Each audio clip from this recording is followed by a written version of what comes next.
ایک مقصد ہے صاحب، انقلاب برپا کرنا ہے.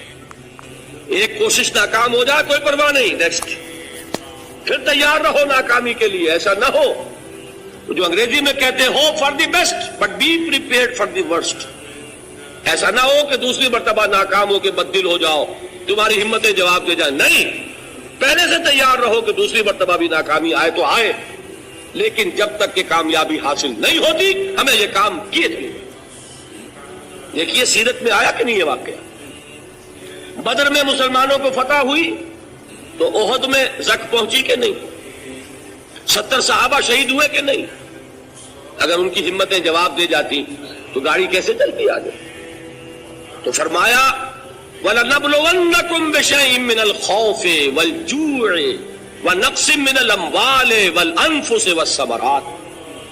ہم تمہیں لازم آزمائیں گے خوف کی کیفیت سے، فقر و فاقے کی کیفیت سے، بھوک سے، جان کے نقصان سے، مال کے نقصان سے، محنتوں کے حاصل کے ضائع ہو جانے سے.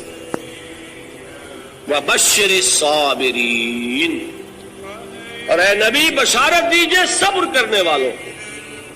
الَّذِينَ إِذَا أَصَابَتْهُمْ مُصِيبَةٌ، وہ کہ جب ان پر کوئی تکلیف آئے، کوئی مصیبت آئے، کوئی آزمائش آئے، قَالُوا إِنَّا لِلَّهِ وَإِنَّا إِلَيْهِ رَاجِعُونَ، وہ یہ کہیں کہ ہم اللہ ہی کے ہیں، اللہ ہی کی طرف لوٹ جانا ہے.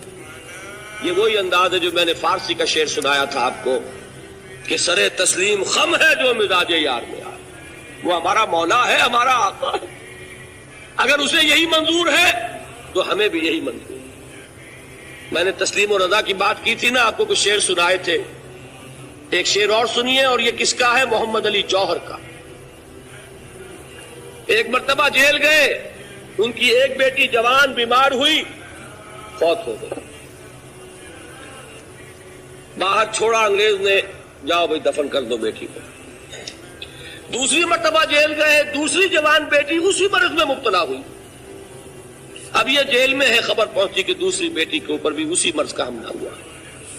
ایک نظم لکھی ہے جس کا آخری شعر یہ ہے: تیری صحت ہمیں منظور ہے لیکن اس کو نہیں منظور تو پھر ہم کو بھی منظور نہیں.